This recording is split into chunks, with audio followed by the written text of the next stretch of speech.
I am Lisa, 29, and I never thought my accounting degree would end up being my shield against my own family. Growing up with parents who treated money like a weapon shaped my adult life in ways I never anticipated. When Mom texted about our mandatory family vacation to Hawaii, I felt that familiar nod in my stomach. Family trips always came with invisible price tags and unspoken debts. I knew better, but some childish part of me still hoped this time would be different. Before I continue this story, drop a comment letting me know if you have ever had family members try to use your credit card without permission, and subscribe if you have ever had to set hard boundaries with people who should have protected you. The roots of our family's unhealthy relationship with money ran deep. From the outside, we looked like the perfect American family. Dad Gerald owned a successful insurance company in downtown Seattle. Mom Diane was the quintessential homemaker with a talent for hosting elaborate dinner parties that impressed the neighbors. Our two-story colonial in the suburbs screamed upper-middle-class success. But behind closed doors, our financial reality was built on quicksand. Dad believed image was everything. People do business with successful people. Lisa, he would say, while signing loan documents for yet another luxury car. Nobody trusts a businessman who drives a beater. By the time I was 10, I knew the difference between a Rolex and an Omega, could identify designer labels at a glance, and understood that appearances mattered more than bank balances. Mom was equally invested in our family facade. She tracked the vacations, home renovations, and purchases of other families in our social circle with obsessive precision. The Andersons just booked a cruise to Alaska, she would announce at dinner. We should look at Mediterranean options, more exclusive. It was never about enjoyment, always about one-upmanship. Neither of my parents talked openly about money with us kids. Bills were paid behind closed doors, voices often raised. The credit card was declined at restaurants, occasionally, leading to hushed arguments, and my mother's embarrassed smile as she pulled out the backup card. My brother James, 4 years older than me, was already mimicking Dad's spending habits by high school, maxing out his first credit card within months of receiving it. When I was 15, the carefully constructed image imploded. Dad's business had been struggling for years, propped up by second mortgages and personal loans. Mom discovered he had a separate apartment downtown and a girlfriend who worked at his office. The divorce was nuclear. Their battle over assets revealed the true state of our family finances to everyone, including me. The house had 3 mortgages. Dad's company was worth a quarter of what he had claimed. Mom had secret credit cards Dad knew nothing about. They fought over who would claim me as a dependent on their taxes while simultaneously arguing about who had to pay for my education. College became my escape plan, but neither parent would help with tuition unless I followed their approved career path. Dad wanted me in business to eventually take over his company. Mom thought I should pursue law like her brother. I chose accounting for myself, fascinated by the transparency and order of numbers after growing up in financial chaos. Those 4 years were brutal. I worked 30 hours weekly at a campus coffee shop, another 15 tutoring math, and still graduated with $60,000 in student loans. But every double shift and missed party was worth it. For the first time, I understood exactly where I stood financially. No illusions, no manipulation, just clear numbers in black and white. My first job after graduation was with a mid-size accounting firm in Portland. The starting salary seemed enormous after years of scraping by. I found a small 1-bedroom apartment, furnished it sparsely but functionally, and created my first real budget. The day I hung my diploma on the wall, I felt a profound sense of achievement. This place modest, as it was represented financial independence. That independence became a target almost immediately. First came Mom asking for a small loan to renovate her bathroom after she had downsized to a condo. Then Dad needed help with temporary cash flow issues at his business. My brother James wanted me to co-sign a car lease because his credit was unfairly damaged during his divorce. The requests were always urgent, the repayment terms always vague. After loaning $3,000 to my mother that vanished into her bottomless renovation project and never returned, I sought therapy. My therapist, Dr. Winters, helped me understand the dysfunctional financial relationships in my family and establish boundaries. Your financial health is part of your self-care, she explained. You would not let family members damage your physical health. Your financial health deserves the same protection. It took 2 years of weekly sessions, but I eventually developed a personal policy. I would not loan money to family. I could give gifts within my budget if I chose to, but never with the expectation of repayment. I would not co-sign loans or share credit accounts. Most importantly, I would be transparent about these boundaries, even when it created conflict. Both parents tested these boundaries repeatedly. Dad would ask for business investments instead of loans. Mom would try emotional manipulation, questioning whether I really loved her if I would let her struggle. Each time I held firm, the fallout was intense but briefer than the time before. By my 27th birthday, they had largely accepted my financial independence, though not without occasional jabs about my stinginess at family gatherings. That tenuous peace was about to be shattered by a group text that would expose just how little my boundaries were actually respected. The group text arrived on a Tuesday morning in March as I was preparing for a client meeting. Mom had created a new group called Adam's Family Hawaii 2025 that included me, my brother James, his wife Stephanie, my Aunt Carolyn, and cousins Travis and Jessica. The message was characteristically enthusiastic. Exciting news, everyone. After much thought, I have decided we all need a proper family reunion this summer. I have researched the perfect destination, Hawaii. 10 days at beautiful resorts on Maui and Kauai. This is mandatory attendance for healing old wounds and creating precious new memories together. Diane has spoken. LOL. Red flags immediately popped up. Mandatory attendance and healing old wounds in the same paragraph was classic mom manipulation. The unnecessary capitalization of all and perfect telegraphed her determination. And referring to herself in the third person was something she only did when she had fully committed to a plan and expected no resistance. The responses came quickly. James and Stephanie sent enthusiastic emojis. Aunt Carolyn asked about dates. The cousins expressed excitement with multiple exclamation points. I put my phone away to focus on my client, planning to respond later when I could carefully word my hesitation. By lunch, my mother had sent 14 more messages to the group with links to resorts, potential activities, and requests for everyone's flight preferences. My name appeared repeatedly. Lisa loves snorkeling, so we must do the premium reef tour. And Lisa always wanted to see volcanoes as a child, so the helicopter tour is a must. None of this was true. I had never expressed interest in either activity. When I called James that evening to get his read on the situation, he seemed surprised by my hesitation. Mom said you were excited about this trip.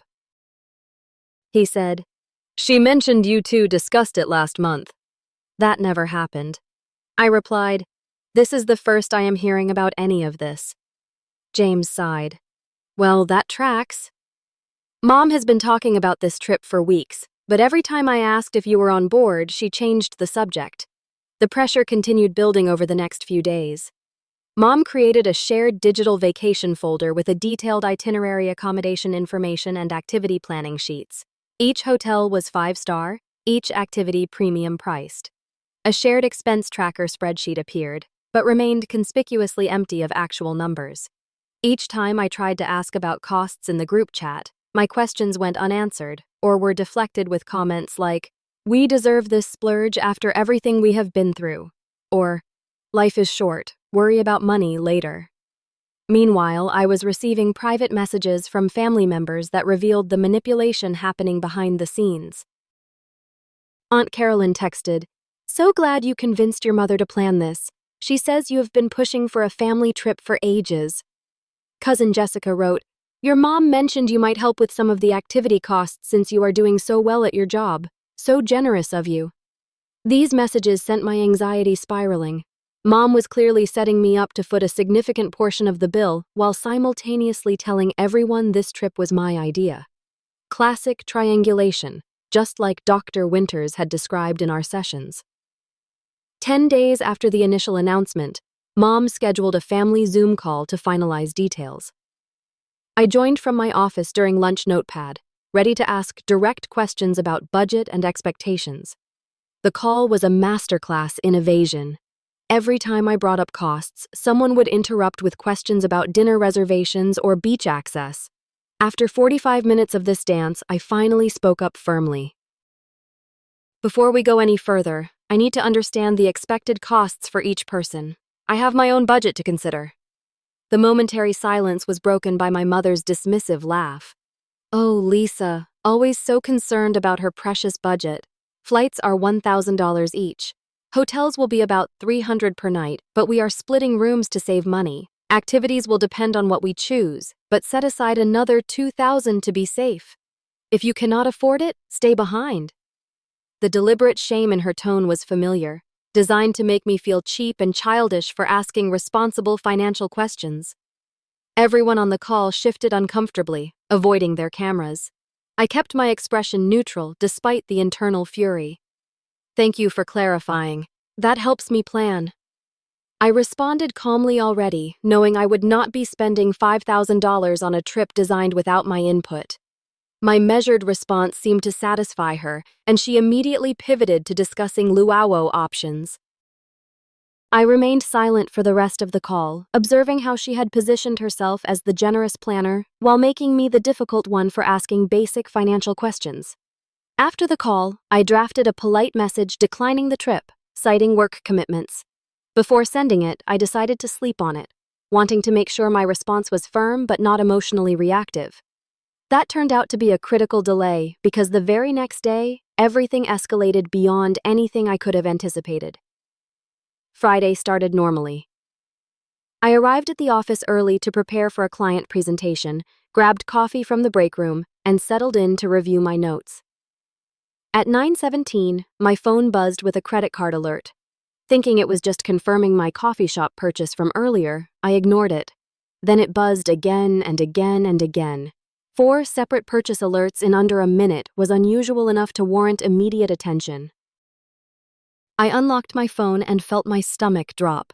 4 charges from United Airlines, each for $4,500, had just been processed on my primary credit card. $18,000 in airline tickets purchased within the last 5 minutes. My first thought was fraud by some anonymous hacker. I immediately called the credit card company, navigating through the automated system with growing impatience until I reached a fraud department representative. I am seeing 4 purchases from United Airlines made today at 9:15 a.m. Pacific Time. The representative confirmed each purchase is for 1 business class ticket from Portland to Maui on June 12th, returning June 22nd. The confirmation emails were sent to your personal email address on file. Would you like me to read the passenger names? A cold certainty settled over me before she even finished reading the names. Diane Adams, Gerald Adams, James Adams, Stephanie Adams, my parents, and my brother with his wife. $18,000 in luxury airline tickets for the Hawaii trip purchased on my credit card without my knowledge. I did not authorize these charges. I said, my voice surprisingly steady, despite the rage building inside me. I need to dispute all of them immediately. While the representative processed my dispute, I opened my email on my work computer. There they were, 4 booking confirmations from United, each showing receipt of payment from my credit card. More disturbing was the discovery that the emails had been marked as read, though I had never opened them. Someone had accessed both my credit card information and my email account. The violation was breathtaking in its audacity. My phone buzzed with a text as I was still on the call with the credit card company. Mom, thank you so much for your generous gift to the family, sweetheart. Business class will make the long flight so much more comfortable for your father's back.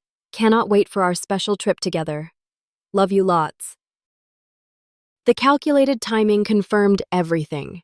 She had waited until she thought I would be busy with my morning client meeting, used my card information, checked my email to mark the confirmations as read, and then texted as if I had willingly purchased the tickets as a gift. The entire sequence had been meticulously planned. I finished my call with the credit card company, having disputed the charges, locked my card, and arranged for a new one to be expedited. The representative confirmed they would investigate the unauthorized use and suggested I file a police report, especially given that someone had also accessed my email account.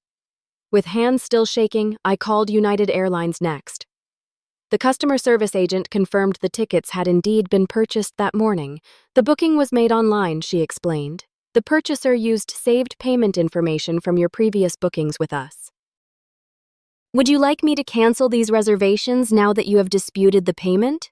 Yes, please cancel them immediately, I instructed. My next call was to my email provider to report the unauthorized access and change all my passwords. The technical support specialist confirmed login-ins to my account from an unrecognized device early that morning using my correct password. It appears someone may have had your password, he explained. I recommend enabling two-factor authentication immediately and checking any other accounts that might share the same password.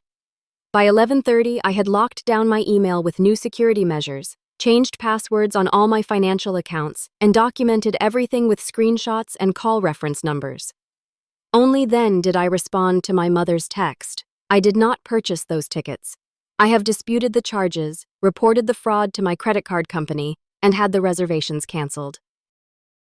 Do not use my financial information without my explicit permission. Again, her response was immediate and indignant. What are you talking about? We discussed this on the Zoom call. You agreed to help with flights since you cannot take time off for the full planning process. Everyone is counting on this. Why would you embarrass me this way? This blatant gaslighting might have worked on the younger version of me, but years of therapy had equipped me to recognize it instantly. We had never discussed me paying for anyone's flights, let alone business class tickets at over $4,000 each. My phone began ringing nonstop. Mom, Dad, James, Aunt Carolyn. I silenced it and focused on completing my work responsibilities for the day. The professional part of my brain taking over, while the emotional part processed the betrayal. By late afternoon, my voicemail was full, and my text messages had exploded with family reactions ranging from confusion to outrage.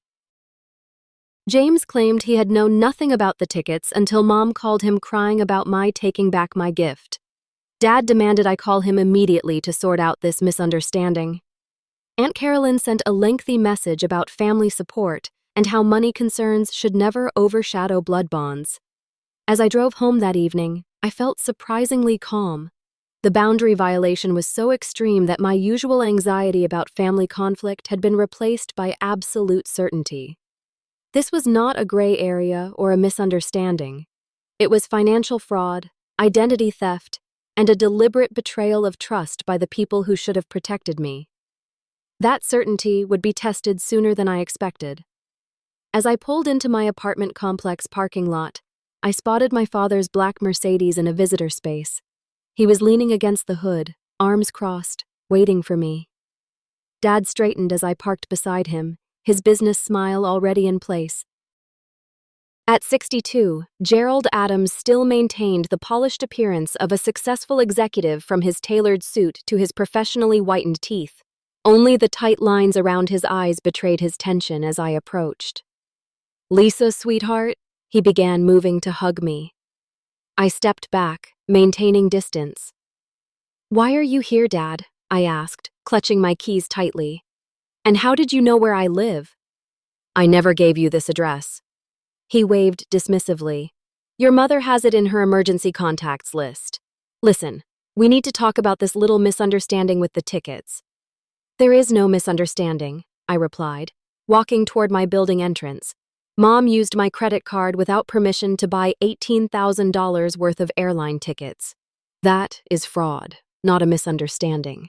He followed his cordial tone, slipping slightly. "Your mother was just trying to help everyone be together. You know how important family is to her. She mentioned you had discussed helping with costs. That conversation never happened," I said firmly, stopping at the building's security door. "I never agreed to pay for anyone's flights, let alone business class tickets." "Well, there may have been a communication error," he conceded his salesman skills, pivoting to a new angle. "But now the whole family is upset. Your mother is in tears." James and Stephanie had already requested vacation time. This is creating a real problem. I felt a familiar pressure building, the old urge to smooth things over, to be the reasonable one, to fix the problems my parents created.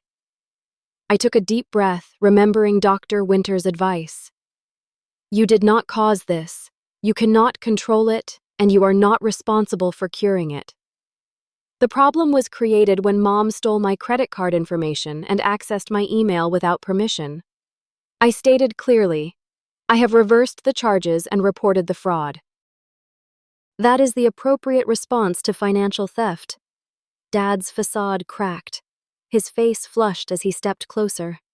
After all we have done for you, this is how you repay us. By accusing your mother of theft. By ruining a family vacation everyone was looking forward to. What exactly have you done for me, Dad? I asked quietly. You refused to help with college unless I studied what you wanted. I worked multiple jobs and took out loans to pay for my education. I have supported myself entirely since graduation. We gave you life, he snapped. We raised you, clothed you, fed you, and now you have this fancy job and this nice apartment, and you cannot even help your family with one vacation. One chance for everyone to be together. I pulled out my phone and opened the voice memo app, pressing record.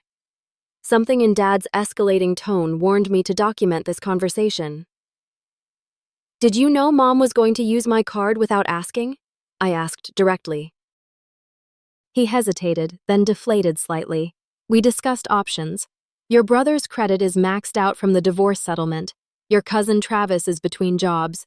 Your mother's cards are near their limits from renovation costs. So you decided to use mine without asking, I pressed.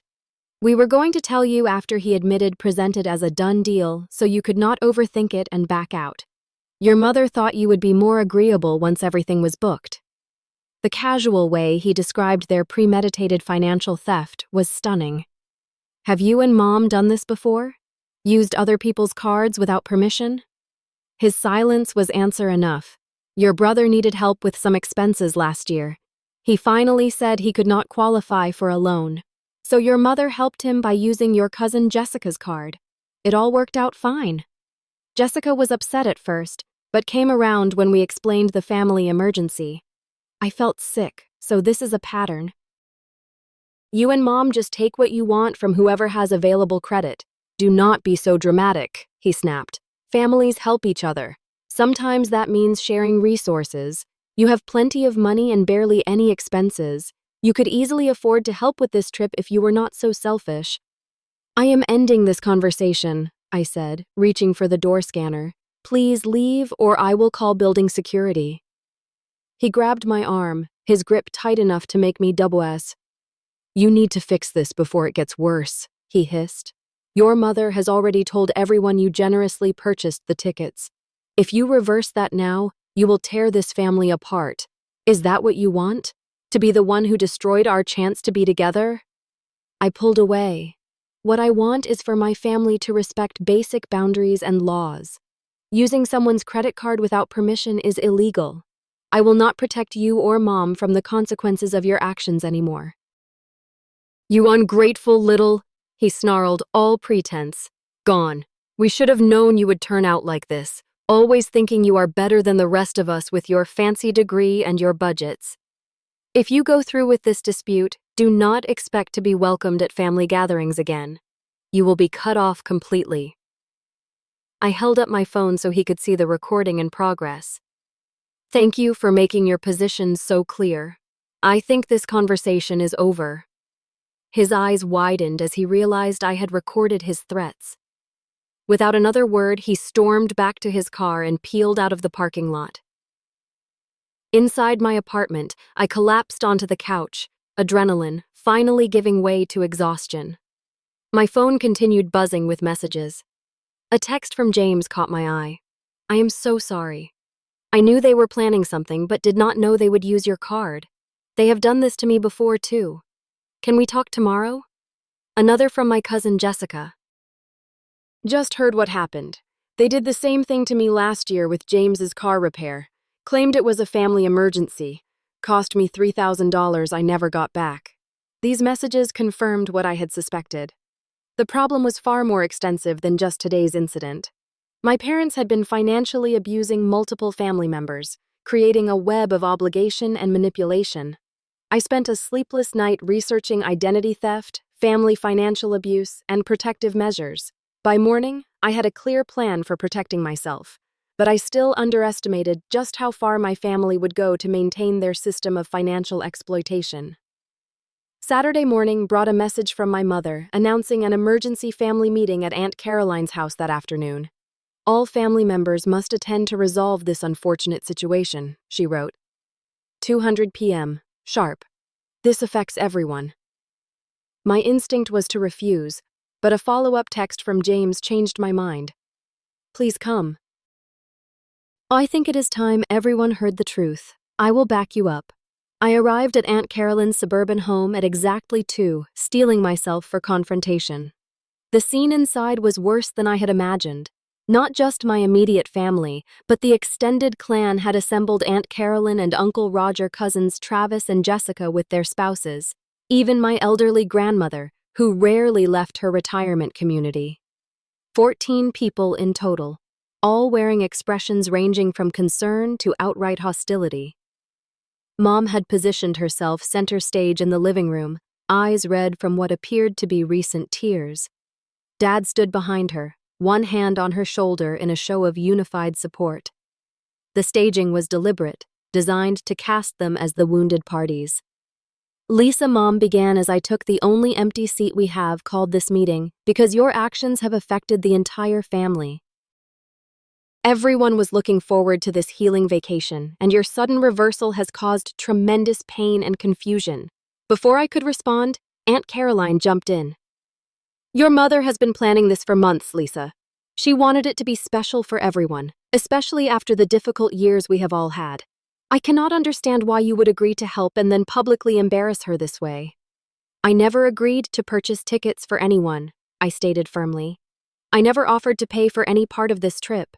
In fact, I had serious reservations about the cost that I expressed during our Zoom call. That is not true, Mom interjected. You specifically said you wanted to contribute since you could not help with planning. Everyone heard you. Several family members nodded, though I noticed James and Jessica remained still, eyes downcast. What exactly did you hear me say? I challenged, looking around the room.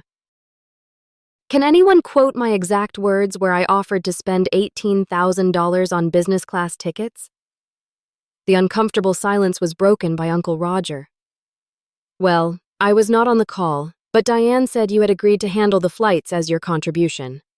Diane said I repeated, but none of you actually heard me make this offer because it never happened. Lisa has been under tremendous stress at work, my mother said, her voice dropping to a concerned whisper. The doctor thinks she might be experiencing some memory issues related to anxiety. We have been trying to support her through this difficult time. The calculated manipulation left me momentarily speechless.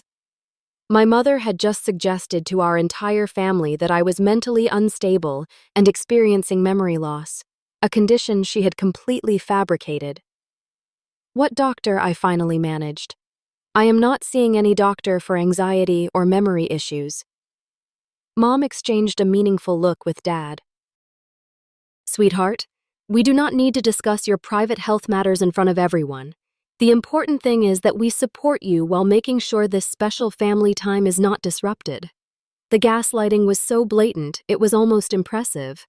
She was simultaneously casting me as mentally unwell while positioning herself as the concerned, supportive mother protecting my privacy, even as she exposed my supposed condition to the entire family. This is absurd.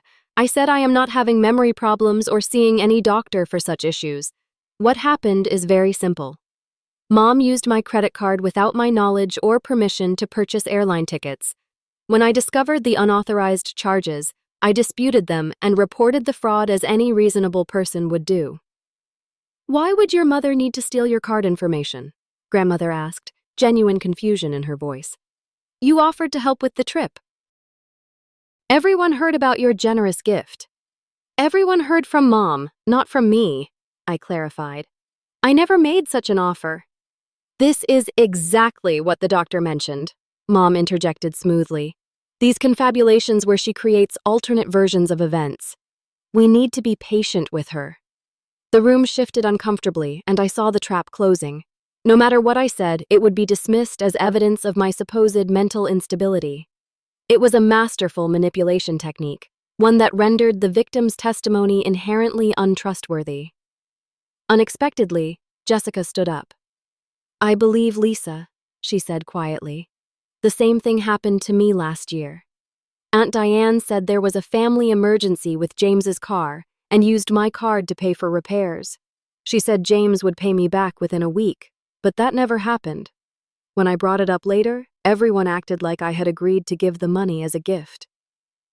The room fell silent. Mom's expression hardened. "Jessica, that was a completely different situation. James was stranded and needed immediate help. You offered your card." "I did not," Jessica insisted. "You called asking for my card number to order birthday supplies online because yours was not working. I found out about the car repair when the charge appeared on my statement. A crack had appeared in the unified family front." Travis shifted uncomfortably, then spoke.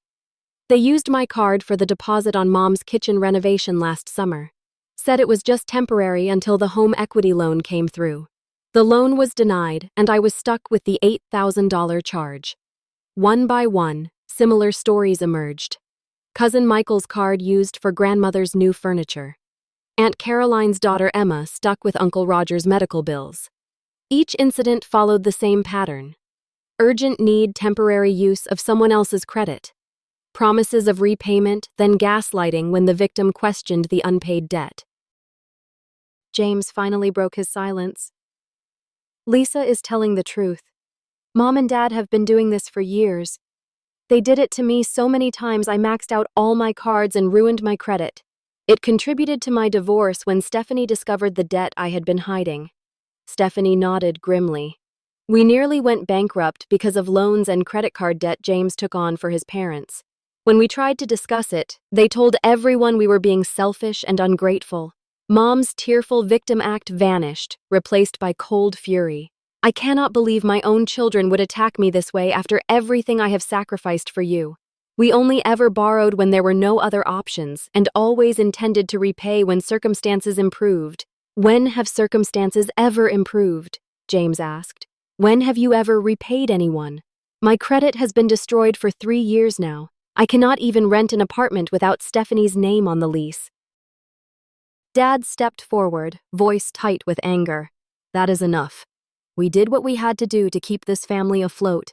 If we occasionally needed help and took initiative rather than begging, that was for everyone's benefit. The ingratitude in this room is appalling." "Initiative," I repeated incredulously. "Is that what you call identity theft and fraud?" "Do not be so dramatic," he snapped. "This is family, not some corporate transaction with strangers."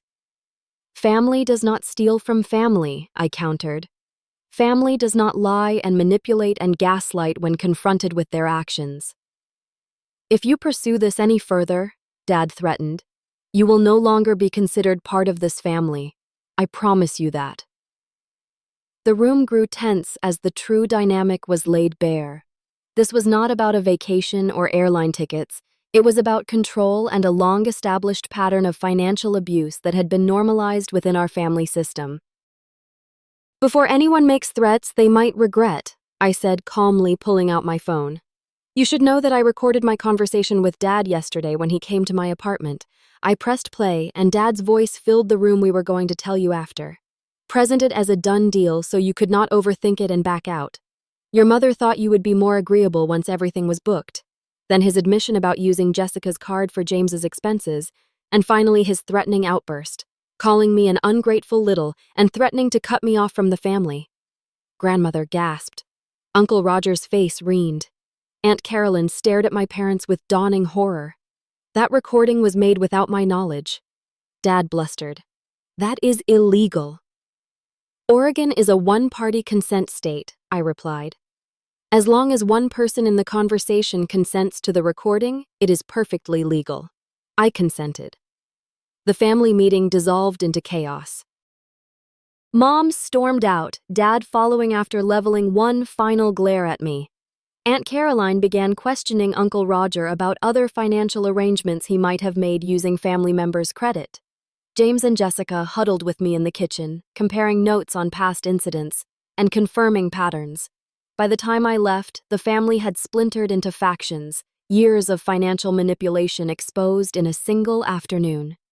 The Hawaii vacation was forgotten amidst more pressing concerns about who owed what to whom and how long the deception had been occurring. Driving home, I felt both vindicated and deeply sad. The family system I had grown up in was built on exploitation and lies.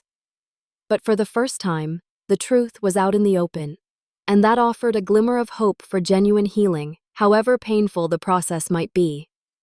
The Sunday following the family meeting, I channeled my emotions into action. I made an appointment with my bank's fraud department for Monday morning, contacted a lawyer specializing in identity theft cases, and documented every unauthorized transaction I could identify by reviewing past statements. The pattern went back further than I had realized. Small charges on my cards that I had dismissed as bank errors or forgotten purchases now stood out as probable unauthorized uses. Online shopping charges delivered to my parents' address. Subscription services I had never signed up for. Restaurant bills in cities I had not visited during times my parents were traveling. Monday morning, I met with Alicia, the fraud specialist at my bank. She reviewed my documentation with professional concern. Unfortunately, this is not uncommon with family-based identity theft, she explained. The emotional ties make victims less likely to report incidents, and perpetrators often start with small amounts to test boundaries before escalating. She helped me implement comprehensive protection measures, new accounts with enhanced security credit freezes with all 3 major bureaus, detailed fraud alerts, and 2-factor authentication on all financial platforms. She also strongly recommended filing a police report. I know that feels extreme for family matters, she acknowledged, seeing my hesitation. But creating an official record protects you if this escalates further. Without documentation, it becomes your word against theirs. That afternoon, I met with Erica Levinson, an attorney who specialized in identity theft cases. Her office was warm and understated with degrees from Stanford and Yale, displayed discreetly on the wall behind her desk. Financial abuse within families is far more common than most people realize, she told me, reviewing my documents. The recording you made of your father's admission is particularly valuable evidence. Many victims never get such clear acknowledgement of the intentional nature of the theft. She outlined my options, ranging from a formal cease and desist letter to criminal charges. I chose the middle path, filing a police report to establish an official record while sending a legal notice to my parents, demanding they cease all use of my financial information and make no further contact regarding financial matters. This puts them on notice that you are serious, Erica explained, and creates a paper trail if further action becomes necessary. The police report likely will not result in charges given the family relationship, but it establishes your status as a victim rather than a willing participant. Filing the police report was surreal. Officer Martinez took my statement matter-of-factly, asking detailed questions about how my parents might have obtained my card information and accessed my email. I explained about previous visits to my former apartment where mail might have been visible and shared digital birthday cards my mother had sent that could have contained tracking software. We see this kind of thing more often than you might think, he assured me. People assume strangers are the biggest threat to their financial security, but data shows family members and close friends are often responsible for identity theft precisely because they have easier access to personal information. Throughout this process, the family pressure continued unrelenting. Mom showed up at my workplace Tuesday afternoon, creating a scene in the reception area until security escorted her out. Dad called my boss directly, claiming a family health emergency required my immediate attention. Aunt Carolyn sent lengthy emails about forgiveness and family loyalty. Even grandmother left tearful voicemails about resolving conflicts before it is too late. The most disturbing incident occurred Thursday evening when Dad appeared at my apartment again, this time with a check. $20,000, he announced, holding it out. more than enough to cover the tickets and compensate for your inconvenience. Take it, cash it, and we can put this unfortunate situation behind us. No need for lawyers or police reports or all this drama. I recognized the tactic immediately. The bribe disguised as restitution designed to transform a criminal matter back into a private family issue. I cannot accept that I said not touching the check. This is not about money. It is about boundaries and trust and respect. Do not be ridiculous. He snapped. Everything is about money in the end. Take the check, call off your legal dogs, and let us go back to being a family. Being a family does not require me to allow financial abuse, I replied. I have made my position clear. Please leave or I will call building security again. He tore the check in half, let the pieces fall to the floor, and left without another word. Through all this unexpected support emerged, my firm's partners were unequivocally supportive once I explained the situation, implementing screening procedures for calls and visitors. My closest friends formed a protective circle, taking turns, staying with me, and screening messages during the worst of the harassment. Most surprising was the quiet solidarity from other family members. Jessica texted daily, sharing her own progress in securing her finances. James and Stephanie invited me to dinner, apologizing for not speaking up sooner about the pattern of abuse. Even Travis, initially aligned with my parents, reached out after discovering they had attempted to use his new credit card the very day after the family meeting. 2 weeks after the initial incident, Erica's office sent the formal cease and desist letters. The harassment calls dropped dramatically, though occasional tearful messages from Mom still appeared, now focused on her deteriorating health and how my cruelty was affecting her blood pressure. I began working with a new therapist, Dr. Kelsey, who specialized in family financial abuse. Our first session was reveille. What you are experiencing is a specific form of trauma, she explained. Financial abuse creates both practical damage to your economic well-being and deep emotional wounds related to trust, security, and family bonds.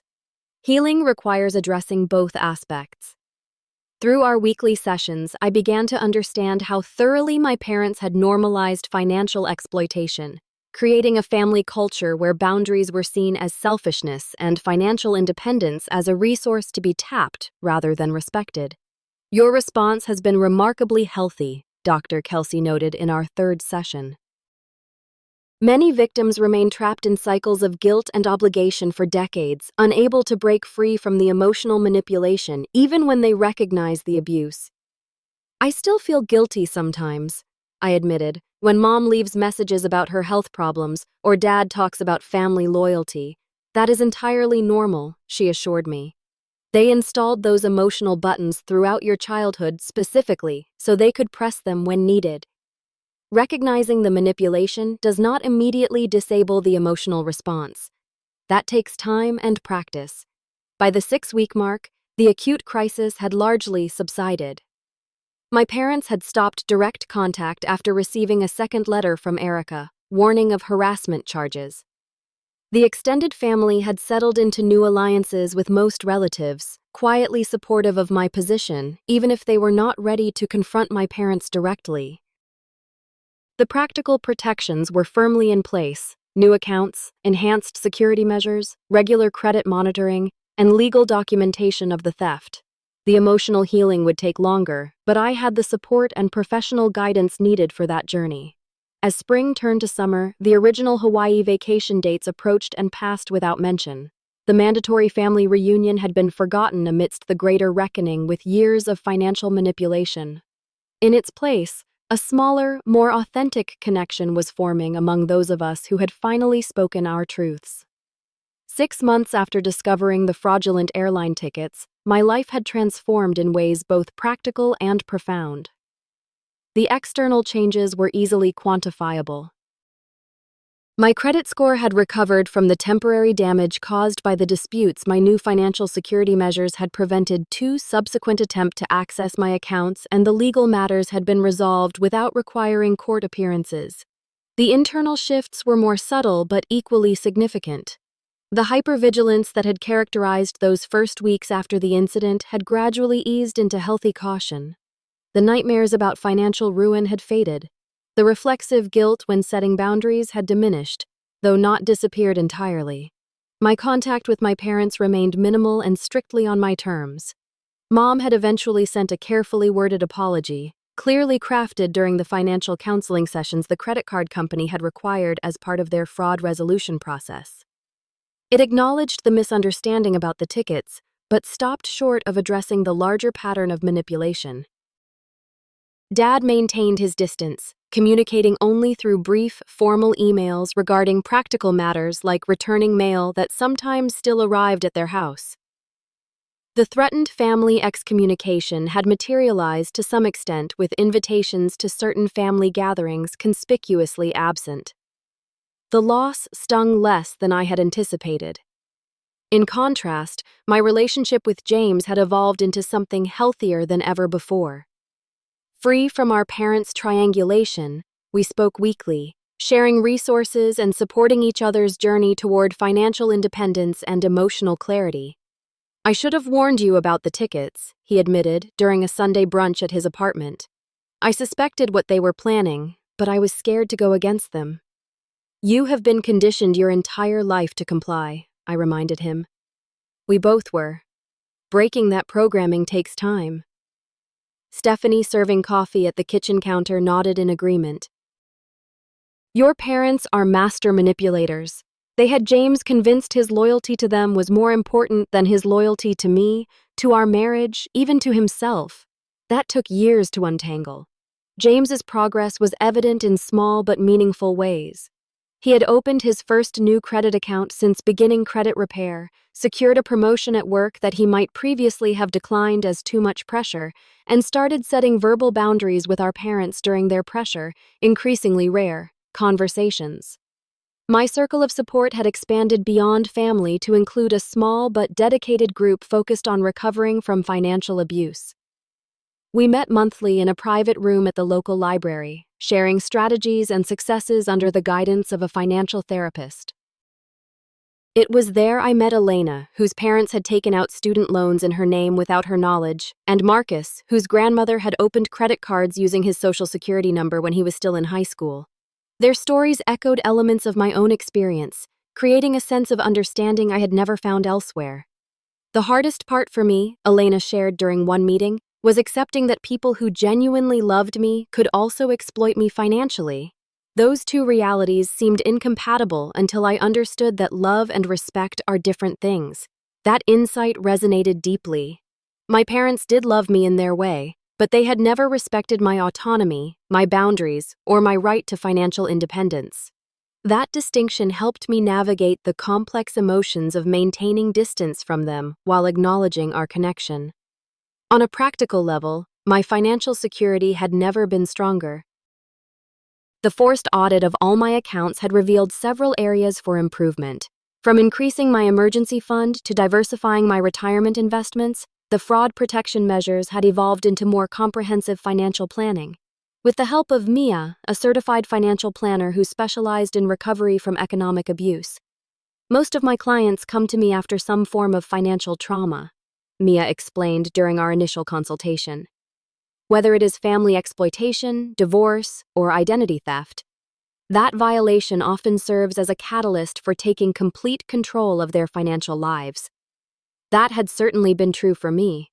The airline ticket incident, painful as it was, had pushed me to claim my financial power more fully than ever before.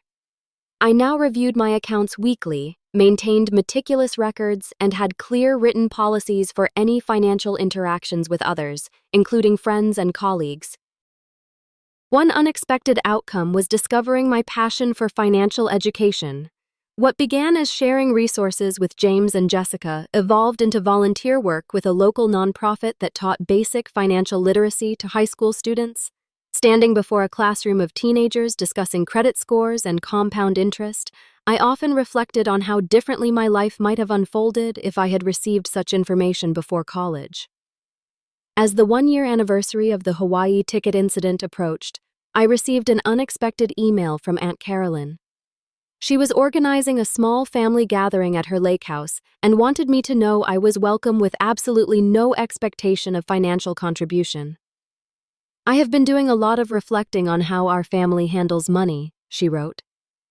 Your courage in speaking up made me examine patterns I had accepted without question for decades. While I cannot undo past mistakes, I am committed to creating healthier financial relationships moving forward. I accepted the invitation with cautious optimism. The gathering turned out to be a watershed moment. Only those family members who had acknowledged the past financial dysfunction were present, creating a space where honest conversation was possible. We shared meals, played board games, and tentatively discussed creating new family traditions based on connection rather than spending. On the final evening, as we sat around a bonfire watching the sunset over the lake, Jessica raised her glass in a toast. To boundaries, she said simply, and to the courage it takes to enforce them. The simple acknowledgement brought tears to my eyes. The path to this moment had been painful, but the alternative, remaining trapped in cycles of exploitation and guilt, would have been far more destructive in the long run. Financial abuse thrives in silence and isolation. By speaking my truth, I had not only protected myself but created space for others to recognize and name their experiences. The family system was forever changed. Some relationships lost or diminished, others strengthened and renewed. The healing was ongoing both individually and collectively. As I drove home from the lake house, I reflected on the journey of the past year. The innocent young accountant who had received that first group text about Hawaii no longer existed. In her place was a woman who understood that financial boundaries are also emotional boundaries, that love without respect is incomplete, and that sometimes the most caring act is simply saying no. Have you ever had to set difficult boundaries with family members who did not respect your financial independence? The courage it takes to stand up for yourself in these situations can be immense. If you have experienced family financial pressure or manipulation, know that you are not alone. Drop a comment sharing your experience or a boundary you are proud of establishing. Like this video if it resonated with you. Subscribe for more stories about overcoming family challenges and share with someone who might need to hear that it is okay to protect their financial well-being even from the people they love. Thank you for listening to my story, and remember, true family supports your growth, not your exploitation.